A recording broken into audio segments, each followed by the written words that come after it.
मगर उस वक्त कांग्रेस सरकार तुष्टीकरण की नीति पर नहीं चलती थी, महात्मा गांधी के सिद्धांतों पर चलती। सबको अपना धर्म का अनुसरण करने का अधिकार है, कोई शौक से करे, मगर लोभ, लालच, भय, इससे धर्म परिवर्तन नहीं कराया जा सकता। ये देश की अदालत वो फैसले तक रीच नहीं रखेगी। भाई करने थोड़ा शांत हो जाएंगे। ये 26 के कारण डरे हुए हैं और कुछ कारण नहीं। चुनाव जो है ना अक्टूबर में, मुसलमान भी जानता है, और मैं तो आपके माध्यम से देश के मुसलमानों को अपील करना चाहता हूं मान्यवर, मैंने बहुत झेला है। माननीय अध्यक्ष जी, 2 मिनट लगता है कभी। सुबह से जो चर्चा चल रही है उसको मैंने बारीकी से सुना है। मुझे लगता है या तो निर्दोष भाव से या तो राजनीतिक कारणों से ढेर सारी भ्रांतियां कई सदस्यों के मन में भी है, और कई सारी भ्रांतियां सदन के माध्यम से, आपके माध्यम से पूरे देश भर में फैलाने का प्रयास भी हो रहा है। बिल पर चर्चा का जवाब तो माननीय रिज्जू साहब देंगे। मैं कुछ बातें यहां रखी है, इसको मेरी समझ के हिसाब से क्लैरिफाई करने का जरूर प्रयास करूंगा। ये वक्त एक अरबी शब्द है। वक्त का इतिहास मान्यवर कुछ हदीसों से जुड़ा हुआ मिलता है, और आजकल जिस अर्थ में वक्त शब्द का प्रयोग किया जाता है, इसका मतलब है अल्लाह के नाम पर संपत्ति का दान, पवित्र धार्मिक उद्देश्यों के लिए संपत्ति का दान। मान्यवर, वक्त का समकालीन अर्थ, अभी जो अर्थ हम समझ रहे हैं, वो इस्लाम के दूसरे खलीफा श्री उमर के समय में अस्तित्व में आया। एक प्रकार से इसकी आज की भाषा में व्याख्या करें तो वक्फ एक प्रकार का चैरिटेबल एंडोनमेंट है, और जहां एक व्यक्ति संपत्ति, भूमि या मूल्यवान संपत्ति धार्मिक या सामाजिक भलाई के लिए दान करता है, बिना उसको वापस लेने के उद्देश्य से, वहां वक्फ की रचना कर। इसमें दान देता है, वो शब्द का बड़ा महत्व है। दान उस चीज का ही किया जा सकता है जो हमारा है। सरकारी संपत्ति का दान मैं नहीं कर सकता मान्यवर, किसी और की संपत्ति का दान मैं नहीं कर सकता। दान उसी चीज का किया जाता है जो हमारा है। मान्यवर, इसी विषय पर ये सारा जो बहस चल रहा है, चल रहा है। भारत का जहां तक सवाल है, दिल्ली में सल्तनत काल के प्रारंभ में मुइज़्ज़ुद्दीन घोरी के समय पर पहली बार वक्फ अस्तित्व में आया। अंग्रेजों के जमाने में 1863 के धार्मिक दान अधिनियम से चलता था। बाद में चैरिटेबल प्रॉपर्टीज एक्ट 1890 से चला। उसके बाद 1913 में मुसलमान वक्फ वैलिडेटिंग एक्ट अस्तित्व में आया।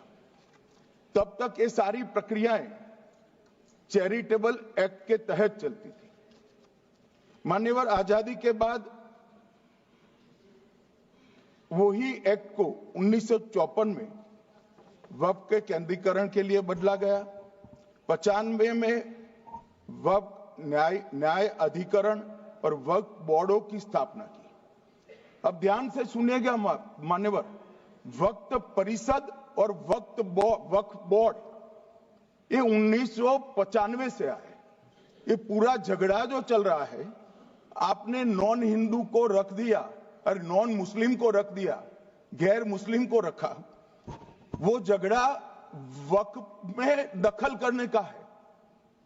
पहले तो वक्फ में कोई गैर इस्लामिक सदस्य आएगा ही नहीं। ये स्पष्टता समझ लीजिए, ना मुतवल्ली गैर इस्लामिक होगा, ना वाकिफ गैर इस्लामी होगा।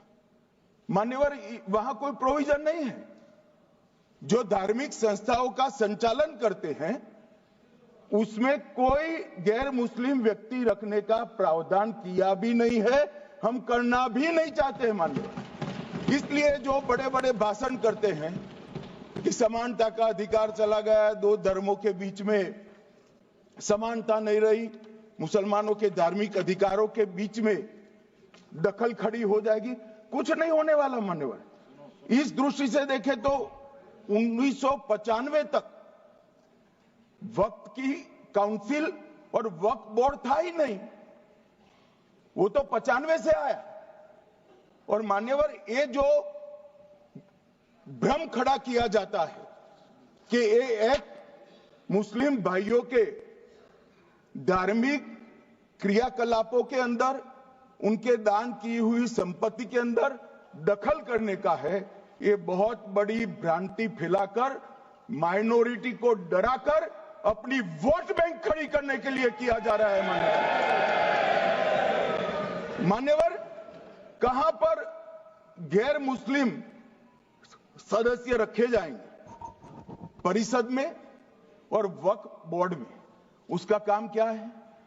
उनका काम धार्मिक क्रियाकलापों को कुछ चलाने का नहीं है।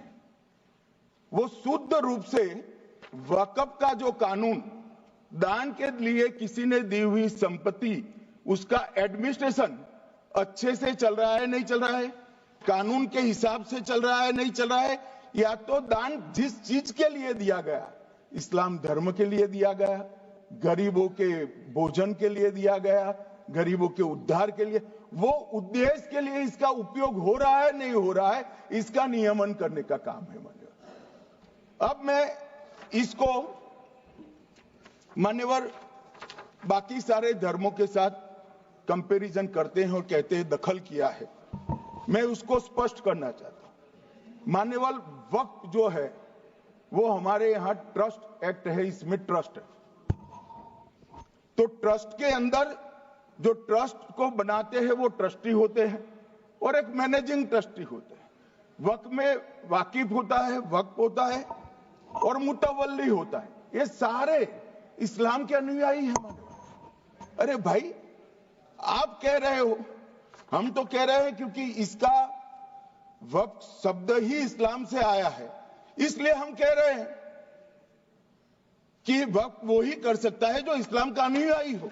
अब आप उसका विरोध कर रहे हो, तो आप तो वक्फ में भी नॉन इस्लामिक आदमी चाहते हो। मान्यवर, क्या कह रहे हैं? हम इसलिए कह रहे हैं कि वक्फ वो ही कर सकता है जो प्रैक्टिसिंग इस्लाम को प्रैक्टिस करता होगा, क्योंकि मान्यवर इसकी उत्पत्ति ही इस्लाम के सिद्धांतों से हुई। अब मान्यवर, वक्फ धार्मिक हुआ, वक्फ बोर्ड नहीं हुआ, वक्फ परिषद भी नहीं हुई। अरे सुनो भाई, मान्यवर, ट्रस्ट के अंदर ट्रस्टी जो होते हैं, जो चर्च होगा तो क्रिश्चियन होंगे, पारसी भी होंगे, पारसी के लिए वो ट्रस्ट होगा, तो हिंदू होगा तो वो हिंदू के लिए। अब चैरिटी कमिश्नर हम कहेंगे कि भाई मुस्लिम क्यों आया? मुझे बताओ, चैरिटी कमिश्नर एक्ट में मुसलमान चैरिटी कमिश्नर बन सकता है या नहीं बन सकता है? उसको ट्रस्ट नहीं चलाना है, उसको चैरिटी के कानून के हिसाब से वो ट्रस्ट चले, उसकी देखरेख करनी है। ये धार्मिक नहीं है, ये धर्म का काम नहीं है मान्यवर, ये एडमिनिस्ट्रेटिव वर्क है। और इसलिए तो फिर चैरिटी कमिश्नर हिंदू होगा तो वो क्रिश्चियनों के ट्रस्ट का कैसे देखरेख करेगा? चैरिटी कमिश्नर क्रिश्चियन होगा तो जैनियों के और हिंदुओं के ट्रस्ट का कैसे देखरेख करेगा? अब बताओ कि सारे ट्रस्ट के चैरिटी कमिश्नर अलग अलग बन, देश तोड़ दोगे आप लोग, तोड़ दोगे। हमने साहब, मैं अभी भी आपके माध्यम से, इस सदन के माध्यम से देश भर के मुसलमान भाइयों बहनों को कहना चाहता हूं, आपके वक्फ में एक भी नॉन मुस्लिम नहीं आएगा। ये एक्ट में ऐसा कोई प्रावधान नहीं। मगर जो वक्फ बोर्ड है और वक्फ परिषद है, उसका काम क्या है? वक्फ की संपत्तियां मान्यवर बेच खाने वाले लोगों को पकड़कर इसके बाहर निकालने का। वक्फ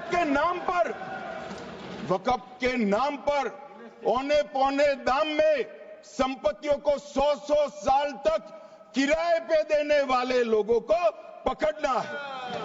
वक्फ का जो पैसा होता है, इनकम जो गिरती जा रही है, जिसके माध्यम से माइनॉरिटी का विकास करना है, माइनॉरिटी को आगे बढ़ाना है, इस्लाम धर्म की सारी धार्मिक संस्थाओं को पुख्ता करना है। ये पैसा जो चोरी होता है ना, उसको पकड़ने का काम वक्फ बोर्ड वक्फ परिषद करे। और मान्यवर वो चाहते हैं कि इनके राज में जो मिलीभगत चली वो चलती रहे। ये नहीं चलेगी, ये नहीं चलेगी। और मान्यवर मैं आज आपको बताना चाहता हूं क्या स्थिति हुई है। मान्यवर सबने कहा, रिपीटेशन भी होगा, परंतु मैं कहना चाहता हूं मान्यवर कि वक्फ के 2013 में जो अमेंडमेंट्स आए, अब बिल किरण भाई का है, मगर मैं कह सकता हूं कि वक्फ का 2013 का अमेंडमेंट न किया होता तो ये बिल लाने की शायद जरूरत न पड़ती। सब कुछ अच्छा चलता था। 14 में चुनाव आने वाला था, 13 में रातों रात तुष्टीकरण करने के लिए वक्फ कानून को एक्सट्रीम बना दिया गया। और मान्यवर इसके कारण क्या हुआ? इसके कारण दिल्ली लुटियन की 123 वीवीआईपी संपत्ति कांग्रेस सरकार ने जब चुनाव मुहाने पर थे, 25 दिन दूर था, वक्फ को देने का काम कर दिया। दिल्ली वक्फ बोर्ड ने उत्तरी रेलवे की भूमि वक्फ के नाम घोषित कर दी। हिमाचल में वक्फ की संपत्ति बताकर उस पर अवैध मस्जिद बनाने का काम किया। 250 हेक्टेयर क्षेत्रफल वाले 12 गांव पर वक्फ का स्वामित्व हो गया तब तमिलनाडु में। और मान्यवर तमिलनाडु के 1500 साल पुराने तिरुचेंदुरई मंदिर की 400 एकड़ भूमि को वक्फ की संपत्ति घोषित कर। ये जब मंदिर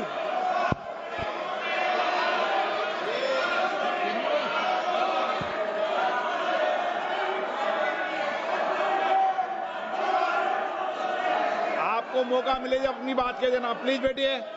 मान्यवर कर्नाटक की, आपको मौका मिले जब अपनी बात कह देना, आप भी बहुत मिसलीड करते हैं। बैठिए गृह मंत्री जी। मान्यवर कर्नाटक की मणिपट्टी समिति का रिपोर्ट में पढ़ रहा हूं, इसमें मेरा कुछ नहीं है, खड़े मत हो जाना। ये मणिपट्टी समिति का रिपोर्ट है। 29,000 एकड़ भूमि वक्फ की बिजनेस के उपयोग के लिए किराए पर दे दी। मान्यवर 2001 से 12 के बीच 2 लाख करोड़ की वक्फ की संपत्ति निजी संस्थानों को हस्तांतरित कर दी 100 साल की लीज पर। मान्यवर बेंगलुरु में उच्च न्यायालय में बीच में पढ़ना पड़ा, 602 एकड़ भूमि को जब्त करने से रोकना पड़ा। विजयपुर कर्नाटक के होनवाड़ गांव की 1500 एकड़ भूमि पर दावा कर उसको विवाद में डाला और 500 करोड़ की संपत्ति जिस भूमि का मूल्य है वहां 5 स्टार होटल को महीने 12,000 रुपए के किराए से दे दिया। अब मान्यवर ये कहते हैं कि इसका हिसाब किताब न करो, इसकी देखरेख न करो। भाई ये पैसा जो है देश के गरीब मुसलमान का है, ये गन्ना सोटों की चोरी के लिए नहीं। ये इसको रोकने के लिए। और इनके जो ठेकेदार बैठे हैं मान्यवर, ये यहां गरज गरज कर बोलते हैं, खुद तो समझे बगैर बोलते हैं, कुछ समझ कर बोलते हैं। उनको लगता है कि इससे हम जीत जाएंगे। मान्यवर, कर्नाटक में दत्तापीठ के मंदिर पर क्लेम किया, तालीपरंबा 75 साल पुराने एक दावे के आधार पर 600 एकड़ जमीन का दावा किया और ईसाई समुदाय की भी ढेर सारी जमीनों पर कब्जा कर लिया गया। मान्यवर, आज देश के कई गणमान्य चर्च और चर्च के समूह वक्फ बिल का समर्थन कर रहे हैं। उनको लगता है कि इसका विरोध कर हम मुस्लिम भाइयों की सिंपैथी जीतकर अपनी वोट बैंक पक्का करेंगे।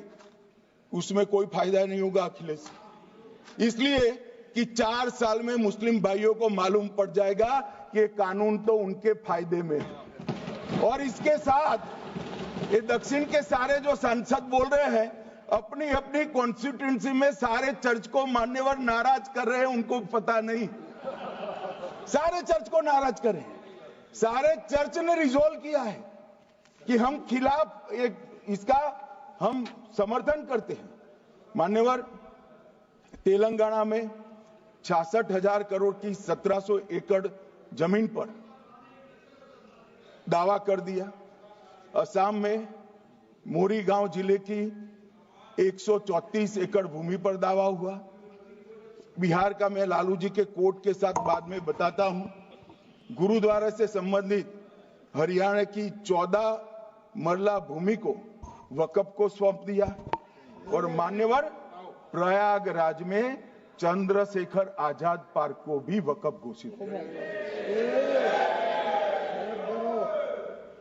और मान्यवर, महाराष्ट्र के वडानगे गांव में महादेव की मंदिर पर दावा किया और बीड में कंकलेश्वर मंदिर की 12 एकड़ जमीन वक्फ बोर्ड ने जबरन ले ली। मान्यवर, ये सब जब जो चल रहा है, इसमें आज भी मैं स्पष्ट करना चाहता हूं, वक्फ जो कि मुस्लिम भाइयों की धार्मिक क्रियाकलाप और उनके बनाए हुए दान से ट्रस्ट है, उसमें सरकार कोई दखल करना नहीं चाहती है। मुतवल्ली भी उनका होगा, वाकिफ भी उनका होगा, वक्फ भी उनका होगा। परंतु वक्फ की संपत्ति, इसका रख रखाव ठीक से हो रहा है नहीं। वक्फ का संचालन कानून के हिसाब से हो रहा है, निजी उपयोग के हिसाब से। सैकड़ों साल पहले किसी बादशाह ने दान किया, हमारी भाषा में कहो तो धर्मादा किया। अब इसकी संपत्ति को आप 12,000 रुपये में 5 सितारा होटल बनाने के लिए दे देते हो, ये उचित है क्या भाई? वो पैसा गरीब मुसलमान के कल्याण के लिए करिए, तलाकशुदा महिलाओं के कल्याण के लिए करिए, जो अनाथ बच्चे हैं उसके कल्याण के लिए करिए। मान्यवर, ये करने की जगह बेरोजगार मुसलमान युवाओं के लिए स्किलिंग का काम करिए। लाखों करोड़ों रुपए की भूमि मान्यवर, और इनकम 126 करोड़ रुपया। रेलवे की जितनी जमीन है, जिसमें हजारों करोड़ लाखों करोड़ का रेलवे का कारोबार चलता है, इतनी भूमि वक्फ के पास है और इनकम 126 करोड़ रुपए। मान्यवर कहते हैं कि इनकम का क्या उद्देश्य है?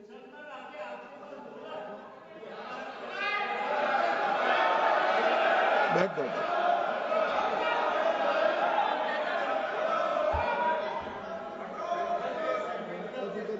मान्यवर, मैं दादा की टेंशन समझ रहा हूं, ये बंगाल के मुसलमान भी सुन रहे हैं, तो उनको टेंशन होना स्वाभाविक है। मान्यवर, लालू प्रसाद जी, आज आरजेडी के सारे सदस्य बोले, जब 2013 का अमेंडमेंट आया, मैं लालू जी का तो पूरा पढ़ना चाहता हूं, बाकी सदस्यों का सिर्फ टोकन पढ़ूंगा। लालू जी ने क्या कहा? मैडम, सरकार जो यह संशोधन विधेयक पेश किया है, सरकार की पहल का हम स्वागत करते हैं। शाहनवाज हुसैन जी और अन्य माननीय सदस्यों ने अपनी बातों को यहां रखा, मैं उसका समर्थन करता हूं। आप देखिए, सारी जमीनें हड़प ली गई है, चाहे सरकारी हो या गैर सरकारी। वक्फ बोर्ड में जो काम करने वाले लोग हैं, उनके द्वारा सारी प्राइम लैंड को बेच दिया गया है। पटना में ही डाक बंगले की जितनी प्रॉपर्टी थी सब पर अपार्टमेंट बन गए। इस तरह की काफी लूट खसोट हुई है।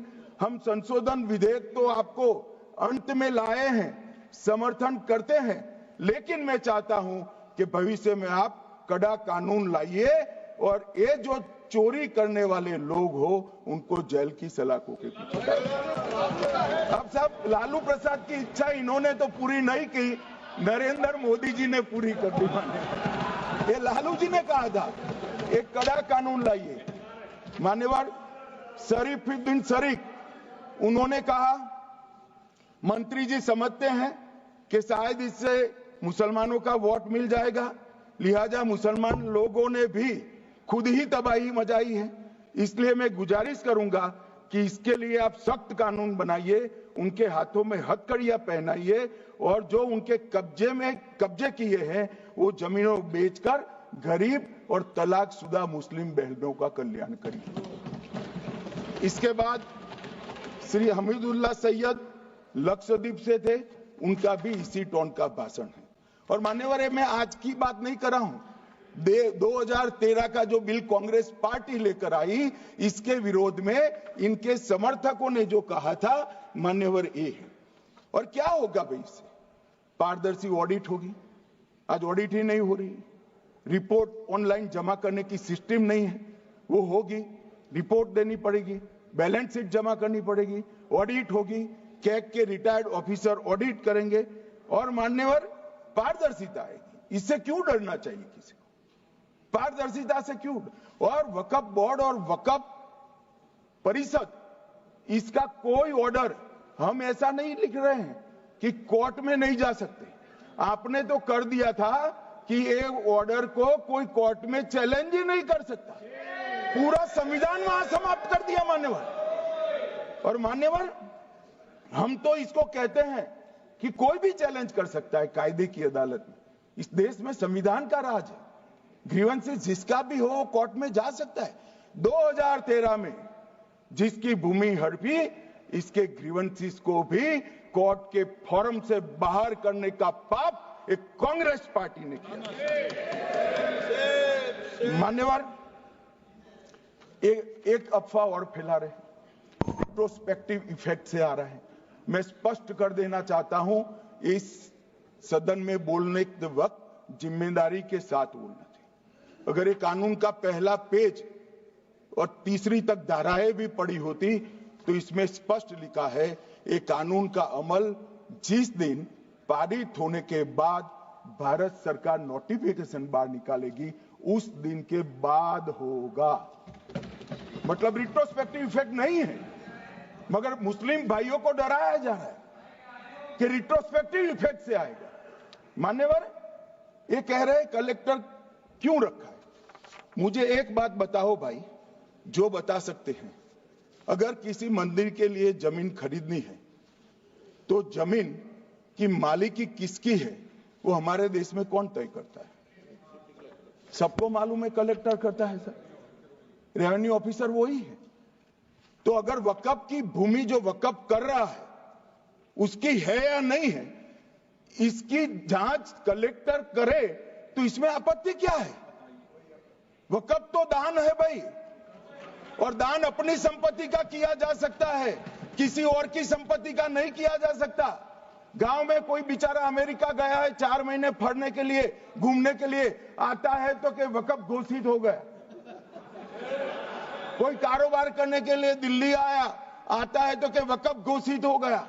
अरे ऐसे नहीं होता भाई, कलेक्टर को पूछना पड़ेगा सरकारी संपत्ति है या नहीं है, इसकी जांच करनी चाहिए या नहीं करनी चाहिए। ढेर सारे मंदिर बनते हैं, बने भी है, बनेंगे भी, ढेर सारे चर्च बने हैं, गुरुद्वारे बने हैं, सरकारी संपत्ति पर बन सकते हैं क्या? नहीं बन सकते मान्यवर। जहां वक्फ की घोषणा होती है वो भूमि सरकारी है या नहीं है वो सत्यापित करना ही चाहिए, और कलेक्टर के अलावे इसको कोई सत्यापित नहीं। मान्यवर इन्होंने मैंने पहले भी बताया मान्यवर, कोर्ट को भी रास्ते से निकाल दिया। मैं बाद में बात करता हूं मान्यवर। ये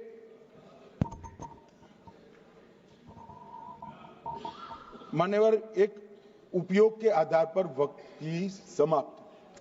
मान्यवर ये कह रहे हैं कि सैकड़ों सालों से वहां प्रैक्टिस है। अब वो तो वक्फ रजिस्टर हो गया, आपने घोषित कर दिया, वक्फ में रजिस्टर भी हो गए, अब इसका सवाल नहीं है। मगर सैकड़ों साल की प्रैक्टिस, मुगलों के समय की प्रैक्टिस आज घोषित की जा सकती है क्या? अगर वहां नमाज पढ़ रहे हैं तो लोग देखते होंगे, कब्रिस्तान होगा लोग देखते होंगे, दरगाह होगी तो लोग देखते होंगे, और घोषित भी हो चुका होगा, रजिस्टर भी हो चुका होगा। अब अगर आप वक्फ घोषित करना है तो उसको ऐसे नहीं कर सकते मान्यवर, अधिकृत करना चाहिए। मान्यवर, जो दूसरा सुधार लेकर आए किरण जी, वो ही है कि धारा 36 में वक्फ संपत्तियों को बिना किसी स्पष्ट प्रक्रिया से, मालिकी की प्रक्रिया से पंजीकृत नहीं किया जा सकता। मान्यवर, अपील का प्रावधान वर्तमान में अधिनियम में ट्रिब्यूनल के निर्णय के खिलाफ अपील करने का कोई प्रावधान नहीं है। ये दृष्टिभ्रम खड़ा कर रहे थे गोगाई जी कि हाईकोर्ट में जा सकते। हाईकोर्ट में सिविल सूट नहीं जा सकता, रीट के अधिकारों का उपयोग कर हाईकोर्ट में जा सकते हैं। सिविल सूट में ज्यादा प्रोटेक्शन मिलता है मूल मालिक को। आपने सिविल सूट को खत्म कर दिया था, रीट के जुडिक्शन बहुत सीमित है, हम सब जानते हैं कि ये सीमित कर दिया गया था, आप भी जानते हो, मगर आपको वोट बैंक चाहिए।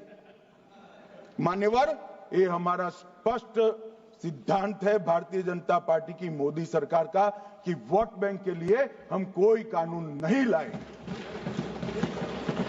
कानून न्याय के लिए होता है, कानून लोगों के कल्याण के लिए होता है।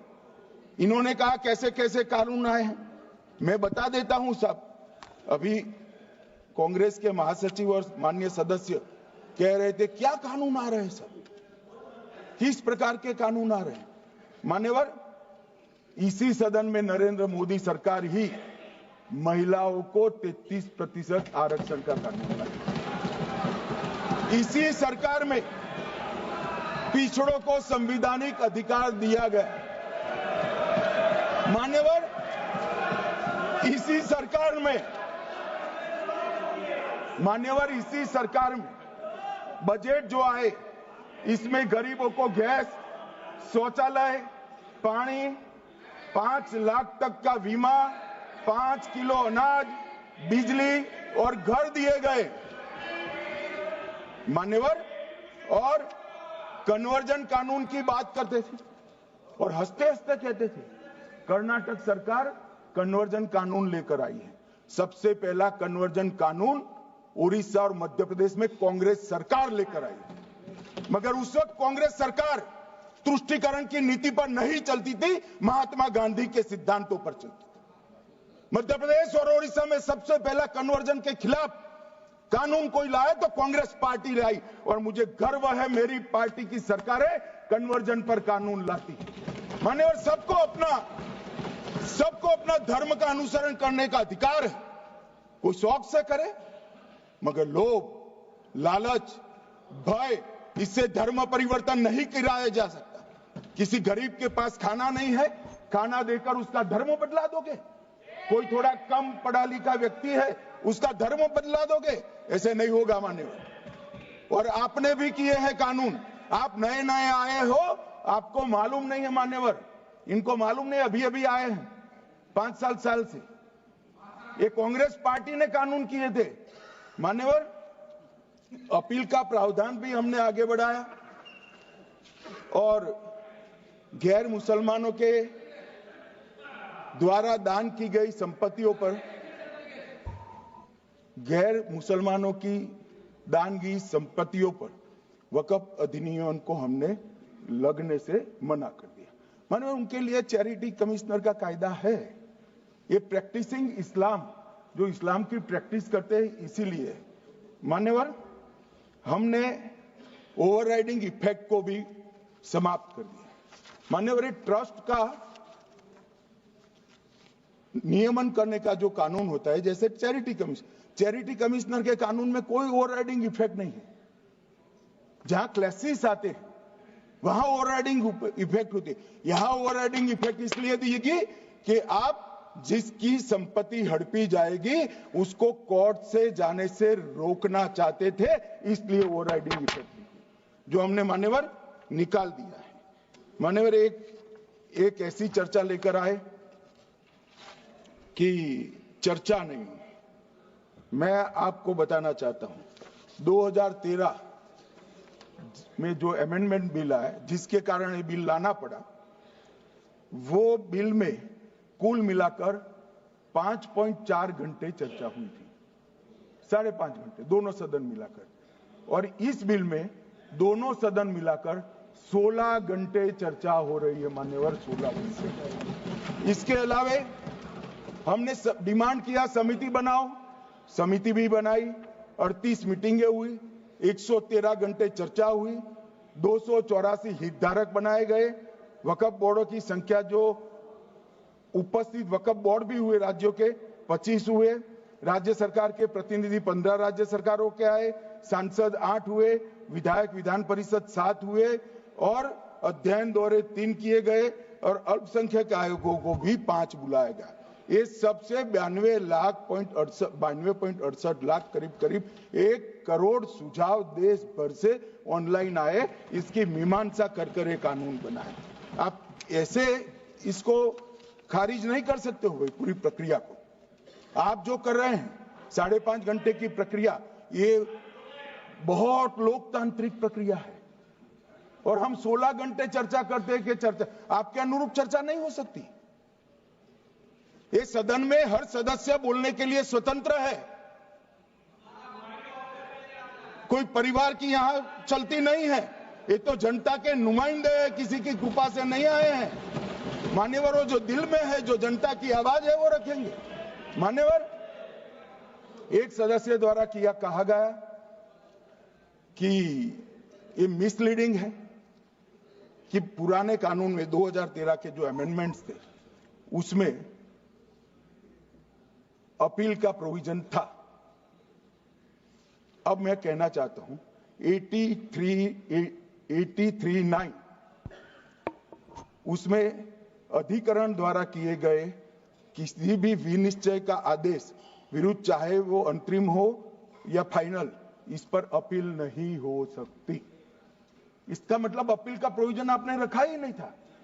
सिविल न्यायालय, राजस्व कोर्ट और अन्य प्राधिकरण उसके अधिकार क्षेत्र पर भी प्रतिबंध लगा दिएगा। और सरकारी अधिसूचना जो बाद में वक्फ बोर्ड और वक्फ परिषद के एडवाइस से होगी, इसको भी कोई चुनौती नहीं दे सकता।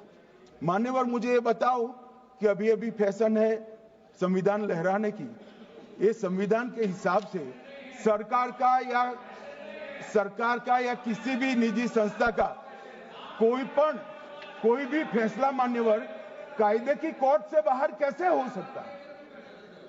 कोई भी फैसला हो, ये देश की अदालत वो फैसले तक रुचि नहीं रखेगी। नागरिक ग्रीवेंसेस लेकर कहां जाएंगे? जिसकी भूमि हड़प कर ली गई वो कहां जाएगा? ऐसा नहीं चलेगा। आपकी वोट बैंक के लिए आपने किया था, हम खारिज कर रहे हैं, हम खारिज कर रहे हैं। ऐसा नहीं चलेगा। अदालत में जाइए, जिसको ग्रीवेंसेस है इधर और साइड से, और अदालत न्याय करेगी। न्याय के लिए तो अदालतें बनी है। और मान्यवर, यहां एक सदस्य ने कह दिया माइनॉरिटी इस कानून को स्वीकार नहीं करेगी। क्या धमकाना चाहते हो भाई? संसद का कानून है, सबको स्वीकार करना पड़ेगा। स्वीकार नहीं करेंगे मतलब क्या है? कैसे बोल सकते हैं कोई हम कानून को स्वीकार नहीं करेंगे? ये कानून भारत सरकार का है, हर एक पर बंधन करता होगा और इसको स्वीकार करना पड़ेगा। मान्यवर, ये हमने तो खैर वक्फ को छेड़खानी नहीं की। वक्फ बोर्ड और वक्फ परिषद के अंदर बदलाव किया है। मगर वक्फ के लिए भी क्या क्या जजमेंट आए। सैयद फजल पुकोया थंगल बनाम भारत संघ 10/11/28 को केरल उच्च न्यायालय ने उन्होंने कहा वक्फ बोर्ड एक स्टैट्यूटरी बॉडी है, यह मुस्लिम समुदाय का प्रतिनिधि निकाय नहीं है। इसका फंक्शनिंग मान्यवर एडमिनिस्ट्रेटिव है।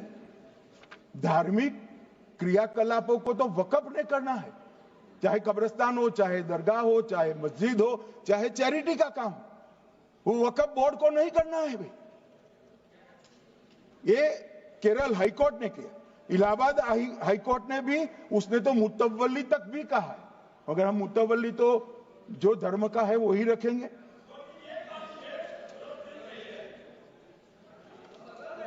मान्यवर, इन्होंने कहा एक मुतवल्ली के कर्तव्य विशुद्ध रूप से धर्म निरपेक्ष कैरेक्टर है, मगर हम मुतवल्ली को छू नहीं रहे। मान्यवर ये कह रहे थे कि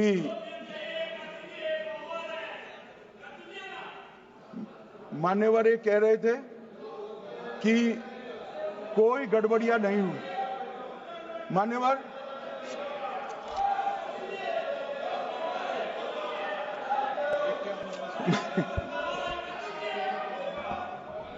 मान्यवर 2013 में अन्यायी कानून आया। भाई करने थोड़ा शांत हो जाइए। ये 26 के कारण डरे हुए हैं और कुछ कारण नहीं। चुनाव जो है ना अक्टूबर में, 25 में जो चुनाव है इसके कारण डरे। मान्यवर भाई बैठ जाओ।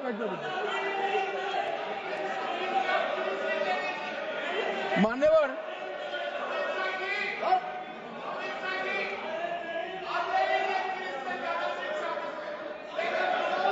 बैठ जाओ। बंगाल में आकर कहूंगा ये राजनीतिक हिसाब किताब का अखाड़ा नहीं है, छाती पर ठोक कर कहूंगा ज्यादा सिखाएंगे।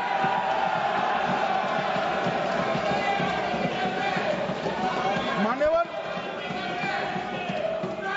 2013 के, अरे बैठ जाओ वकील साहब बैठ जाइए। मान्यवर 2013 में वो भी रिपीट होने वाले हैं। मान्यवर 2013 में बैठ जाओ। मान्यवर 1913 से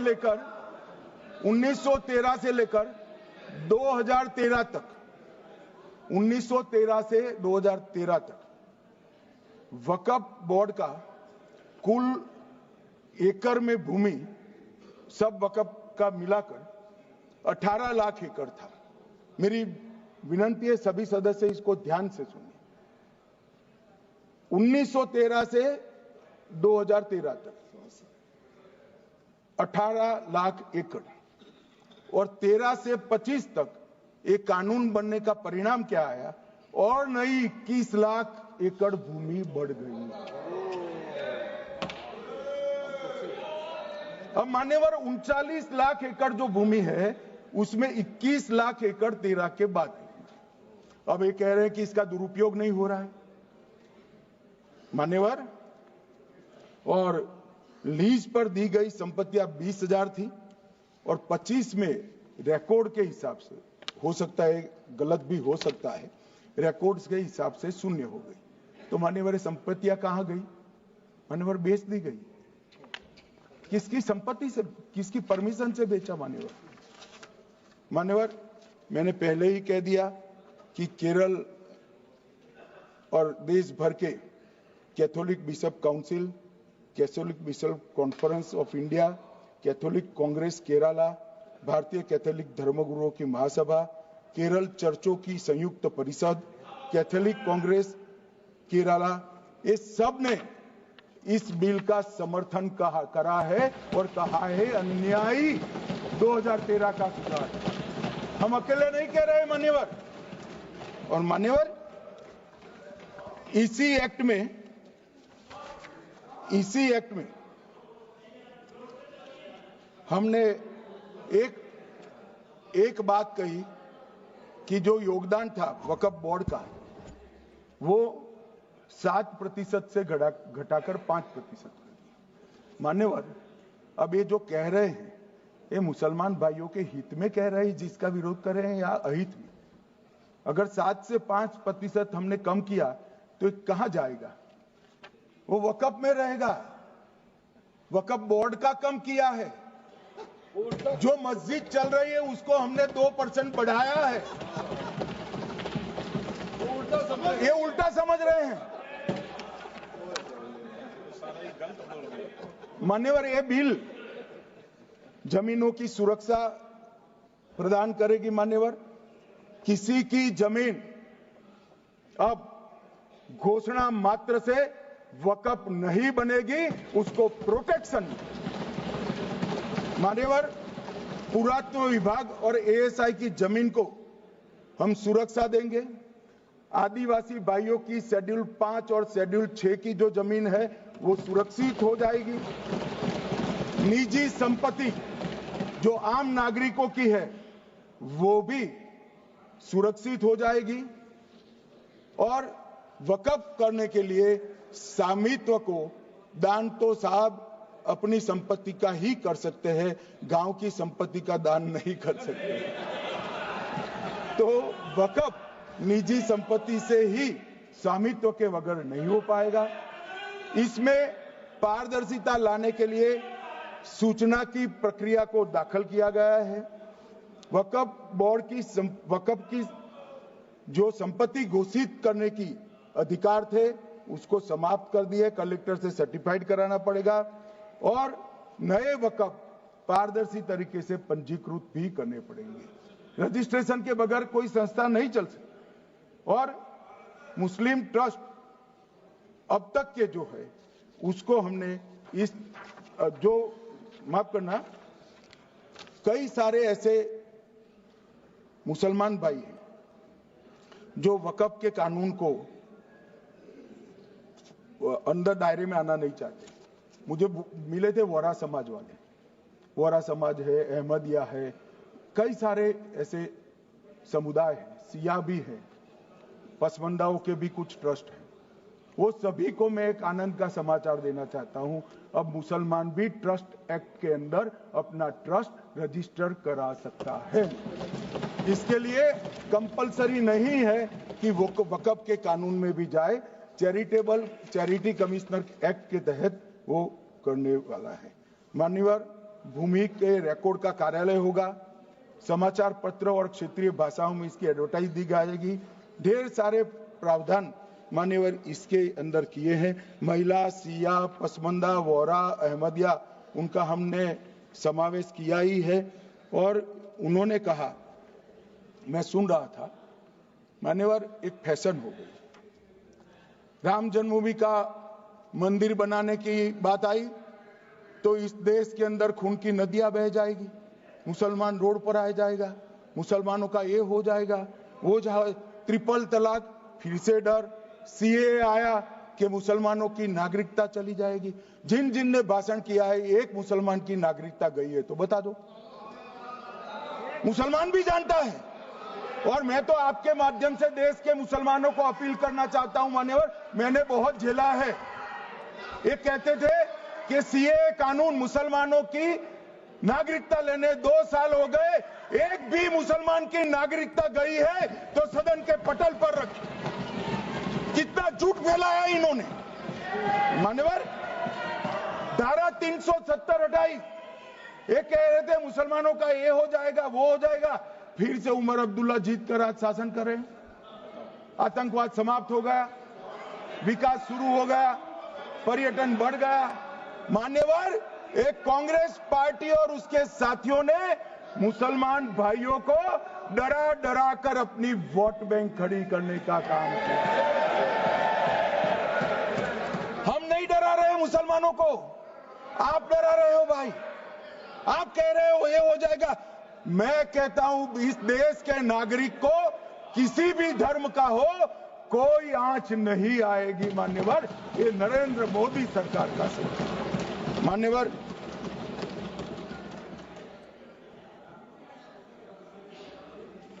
इनको मान्यवर ना पिछड़ों की चिंता है ना मुसलमानों की। ये सालों से जातिवाद और तुष्टीकरण इसके आधार पर काम करते हुए आए हैं और जातिवाद और तुष्टीकरण की राजनीति कर कर अपने परिवार की पॉलिटिक्स को आगे बढ़ाए हैं। मगर 2014 से मान्यवर जातिवाद, तुष्टीकरण और परिवारवाद को एक साथ नरेंद्र मोदी ने समाप्त कर कर विकास की राजनीति इस देश में प्रस्तावित की।